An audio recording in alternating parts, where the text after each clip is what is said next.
Mas Pram, Gubernur Jakarta Pramono Anung, orangnya ini kalem loh.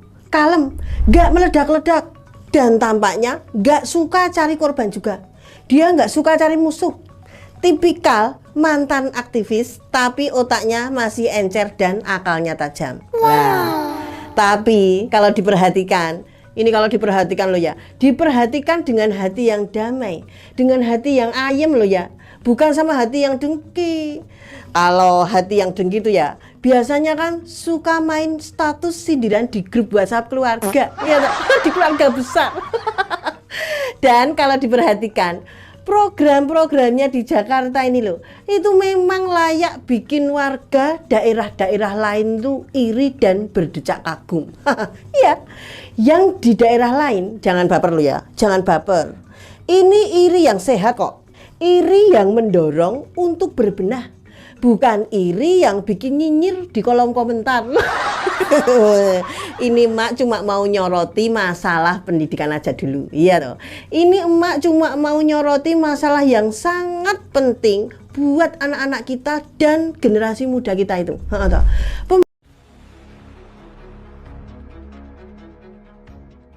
Pembahasan emak ini nggak akan melebar-lebar ya toh, tenang. Ini bukan pengajian yang jadi ajang gibah.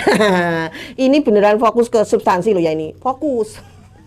Nah ya, gebrakan terbaru Mas Pram yang mungkin bisa bikin dahi kita mengkerut adalah, wah, rencananya membuka perpustakaan di Jakarta sampai larut malam. Sampai jam 10 atau jam 11 malam loh. Iya, lah kok bisa? Yang biasanya jam segitu itu udah tidur pakai masker lumpur. Ini bisa sambil baca buku loh sekarang. Iya. Kenapa juga perpustakaan harus buka sampai larut malam? Nah, itu kan pertanyaannya. Biasanya kan ya, yang biasa buka sampai larut malam itu kan warteg. Iya toh? Nah, sekarang perpustakaan juga loh. Jadi ya, setelah menggebrak dengan membuka taman-taman sampai 24 jam, sekarang Mas Pram mau membuka perpustakaan sampai larut malam. Wah, buat kalian yang bertanya-tanya dan mempertanyakan, ini mak jawab ya, kenapa kebijakan ini penting dan cemerlang? Lah, kalian harus paham, kalau Jakarta itu kota metropolitan, Jakarta itu kota kosmopolitan, Jakarta itu kota megapolitan, ya toh. Pokoknya Jakarta itu kalau dijadikan anak, ya toh, udah jadi anak gaul yang ngomongnya tuh bilingual gitu loh. Nongkrongnya hybrid dan janjian ngopi itu sampai jam 10 malam itu hal biasa. Jakarta itu kota yang warganya sangat sibuk dalam bekerja dan juga beraktivitas ya. Jakarta itu kota yang warganya itu nggak pernah tidur. Wong jam 2 pagi aja jalanan masih ramai. Wah, ramai banget tuh ya. Dan pergi nge-gym jam 11 malam itu biasa. Warung-warung Tegal di Jakarta buka dan ramai sepanjang 24 jam. Nah, udah sampai nggak jelas loh. Kapan sarapan, kapan makan siang, sama ngopi. Nah, buat melayani warga mereka yang memang sudah berjiwa kosmopolitan itu, dan untuk melayani aktivitas warga yang memang nggak pernah kena lelah itu, atau ibaratnya nggak pernah kena waktu istirahat saking ambisiusnya, dan untuk melayani gaya hidup warga yang aktif selama 24 jam dalam sehari dan 7 hari dalam seminggu itu loh ya. Ya memang sewajarnya kalau para pegawai Pemprov, para ASN di Jakarta harus bisa menyesuaikan diri. Iya toh, mereka harus belajar hidup kayak warga, bukan kayak tuan tanah zaman kolonial. Mereka harus bisa memberikan pelayanan yang 24 jam juga. Ya, setidaknya sampai larut malam. Kan nggak minta buka sampai kiamat kayak warung Kelondong Madura. Tapi cuma sampai malam aja gitu loh.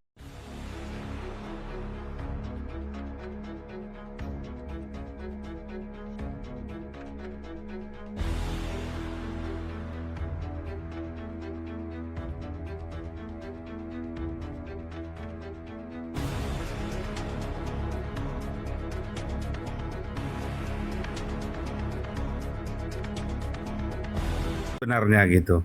Kalau dibilang politik balas dendam, saya rasa ada sedikit balas dendamnya orang-orang yang mungkin kemarin merasa terzolimi oleh kelompoknya Pak Jokowi, terutama oleh Pak Jokowi, karena begitu beliau menjabat, begitu banyaknya hal-hal yang mungkin yang mereka rasakan gitu. Otoriter di balik muka kesederhanaannya Pak Jokowi gitu. Ya. Tapi begitu kuat ternyata kekuatan di belakang Pak Jokowi. Sampai sekarang pun Pak Jokowi dianggap adalah orang yang mempengaruhi kebijakan Pak Prabowo. Betul. Yang kita tahu Pak Prabowo ini adalah macan Asia katanya dulu kan gitu kan. Kalau sekarang kita nggak tahu lah.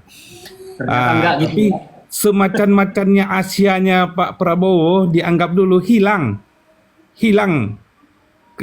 karena dianggap beliau itu sekarang bonekanya Pak Jokowi. Ini kan lucu gitu. Begitu rupanya kekuatan Jokowi ini, seorang sipil yang berkuasa tapi kekuasaannya sampai belum ini pun masih ini gitu. Jadi persoalan ijazah palsu ini adalah selancar yang indah, seperti berselancar di salju yang indah gitu bagi Pak Jokowi. Untuk apa? Ya untuk inilah permainan politik ini segala macamnya gitu kan. Bagi yang menuntut ini ya juga bagian bagaimana ini bisa membuktikan gitu. Betul, cara-cara satu-satunya untuk ini trustnya masyarakat biar ijazah ini terbukti asli atau palsu ya uji forensik secara independen tadi, Bang Da. Itu usulan yang bagus saya rasa. Jadi lakukan saja kalau memang, tapi jangan dilakukan oleh orang kita sendiri karena akan terjadi bias jadinya. Kepercayaan masyarakat itu akan ini juga gitu. Ya betul sekali. Akan berkurang juga. Lakukan aja forensik secara independen. Yang tidak dilakukan oleh pihak kita, mungkin pihak ketiga yang kita anggap, yang kita tunjuk sama-sama. Betul sekali. Jadi kita buktikan aja. Tapi ini kan bukan persoalan itu benar atau salahnya. Tapi ini kan persoalan politik. Persoalan bagaimana isu ini nanti selalu dipupuk sehingga powernya Pak Jokowi sampai hari ini masih membayang-bayangi kekuasaan Pak Prabowo oleh isu ini gitu. Karena semua kebijakan-kebijakan ini dianggap Pak Jokowi mempengaruhi. Jadi orang berpersepsi ternyata Pak Jokowi ini adalah orang yang kuat, orang yang sangat strong. Sampai hari ini masih ini. Permainan-permainan itu juga dimainkan oleh Gibran gitu. Mungkin konsultan politiknya Pak Jokowi ini luar biasa saya rasa nih yang di belakang. Jago-jago betul sekali. Jago-jago ini. Kita nggak tahu nih entah dari mana nih datang konsultannya ini.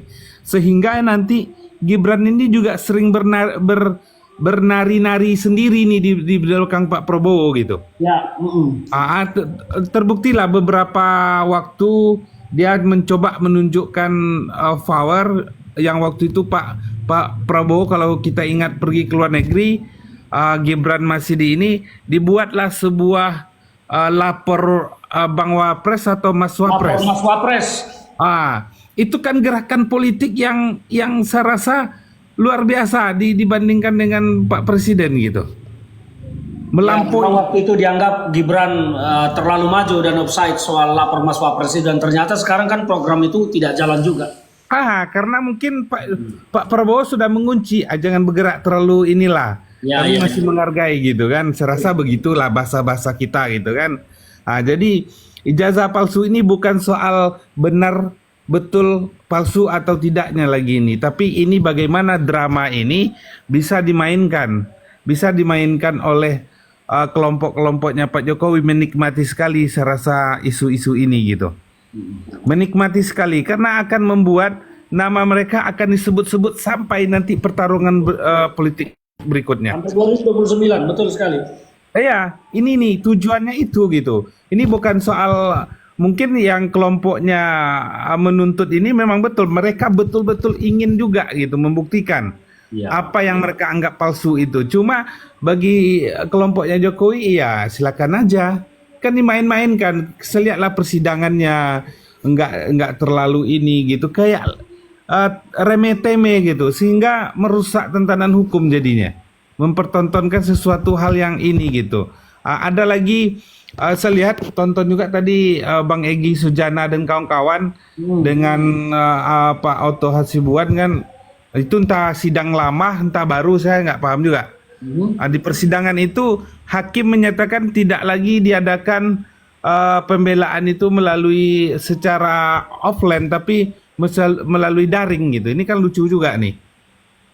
Lucu menurut saya gitu tentang ini. Bagaimana nanti pemantahan ini segala macam pembelaan argumentasi itu disampaikan secara langsung, tapi ini sudah online itu udah nggak benar itu kalau sidangnya seperti itu gitu. Jadi sekali lagi ijazah palsu ini bukan soal benar atau tidaknya, tapi ini adalah drama politik yang sengaja diseni. Kan politik itu seni, Bang Da. Betul sekali, betul sekali. Dimainkanlah ini, dipetiklah seperti Ahmad Dhani memainkan lagu-lagunya gitu. Jangan-jangan ini lagunya Kawin Tiga ini, Bang Da. Begitu indah dimainkan gitu. Jadi inilah luar biasanya, saya rasa yang bekerja itu adalah konsultan politiknya Pak Jokowi. Ya, sepakat. Yang akan menjadi konsultan politiknya Gibran juga saya rasa ini. Kita nggak tahu siapa di belakangnya. Betul. Agak unik ya memang ya. Jago memang, jago, lihai. Lihai, luar biasa. Ini kalau Pak Prabowo tidak lihai juga membaca situasi ini, ya bisa-bisa 2019 katanya partai-partai sudah siap mendukung Pak Prabowo, jangan-jangan last minute nanti berubah gitu. Jadi dukung Gibran ya? Dukung Gibran. Asal jangan PDI aja dukung Gibran, Bang Da. Kalau itu mah kiamat. Jadi ini betul-betul kita lihat di pertarungan ini. Sekarang partai kan menyatakan, PAN lah terutama kan dengan jilatannya yang luar biasa, kami siap dukung Pak Prabowo gitu. Ya. Itu entah di dalam hati atau tidak gitu. Karena di belakang itu Pak Zulhal ngadap Pak Jokowi gitu. Kan ini. Biasalah cari aman dulu sekarang. Itu. Jadi nanti saya rasa ini permainan politik. Kalau tidak waspada nih kelompoknya Pak Prabowo, bisa-bisa kena potong ini ke barang. Begitu Bang Da, siap. Baik. Salah. Terima kasih Bung Ali, terima kasih sudah bergabung. Oke, kita ke Bung Lariston, silakan Bung Lariston. Horas Legu. Horas. Baik Mak, ahado. Apa mau tanggapan Laila dulu ini? Tanggapan Laila dulu terhadap Undang-Undang Nomor 1 Tahun 2025 Ya. tentang BUMN Ya. dalam kaitannya hukum tindak pidana korupsi. Ya. Apa kira-kira itu, Leh?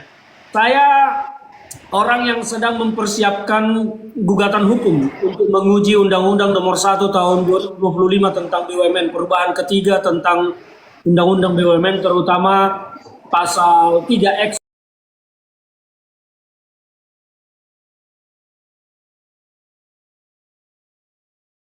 dan pasal 9C yang mengatur bahwa direksi dan Dewan Komisaris BUMN tidak dianggap lagi sebagai penyelenggara negara.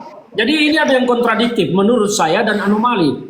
Ketika Pak Prabowo teriak-teriak berkuar-kuar dengan semangat yang luar biasa menyatakan akan mengejar koruptor sampai ke ujung Antartika, tetapi melahirkan undang-undang yang justru membatasi, mempersempit ruang pemberantasan korupsi. Undang-Undang Nomor 1 Tahun 2025 ini akan menjadikan BUMN itu lahan koruptor yang bebas. Korupsi akan merajalela di sana karena mereka bukan lagi penyelenggara negara yang tidak akan bisa disentuh hukum baik oleh KPK maupun kejaksaan, karena Undang-Undang Tipikor itu menyasar tentang penyelenggara negara yang melakukan dugaan korupsi. Mereka hanya bisa nanti ditindaklanjuti di proses secara hukum kalau ada laporan dari pemegang saham. Dalam hal ini Kementerian BUMN atau pemerintah yang melaporkan bahwa ada penggelapan ketika rugi atau sedemikian rupa. Ini kan mempersempit ruang pemberantasan korupsi. Maka menurut saya undang-undang ini harus diuji di Mahkamah Konstitusi dan pasal 3X dan 9C itu harus dibatalkan demi hukum. Kalau memang Pak Prabowo serius memberantas korupsi di negara ini, pasal itu harus dihapuskan. Tetapi justru yang saya lihat pasal ini sengaja dibuat untuk memberi ruang yang banyak berekspresi dan bereksperimen bagi para direksi maupun komisaris BUMN. Dan ini menurut saya tidak boleh. Karena apapun ceritanya, dana di BUMN itu adalah uang negara. Maka setiap uang negara yang dikelola oleh orang, harusnya mereka adalah penyelenggara negara. Tidak boleh uang negara itu dikelola oleh pihak yang tidak bisa dikategorikan sebagai penyelenggara negara. Maka saya menolak undang-undang ini dan saya sedang menyiapkan gugatan mungkin ke Mahkamah Konstitusi nantinya menguji pasal 3X dan pasal 9C tersebut. Jadi saya Pak Prabowo terlalu omong kosong bicara pemberantasan korupsi kalau undang-undang ini diteruskan. Begitu Bung Lariston. Oke, terima kasih Leku tanggapannya Le. Oke, masih ada? Cukup Leku, cukup Le. Oke, terima kasih. Mudah-mudahan sukses Le nanti uji materinya Le ya. Ya, mudah-mudahan naik sukses juga. Oke, Amin baik. Le, amin Le. Sekarang Thank you Le. Baik. Soras. Sekarang kita ke Bung Tony. Silakan Bung Tony. Silakan Bung Tony. Oke, selamat malam Bung Ferdinand. Selamat malam Bung Tony, silakan. Ya, terima kasih banyak. Ini saya sebenarnya nggak terlalu tertarik dengan kasus ini ya. Ya. Tapi karena saya lihat Bung Ferdinand yang tampil pada malam hari ini, maka saya mencoba untuk mengikuti dan mungkin saya tidak terlalu mencampuri.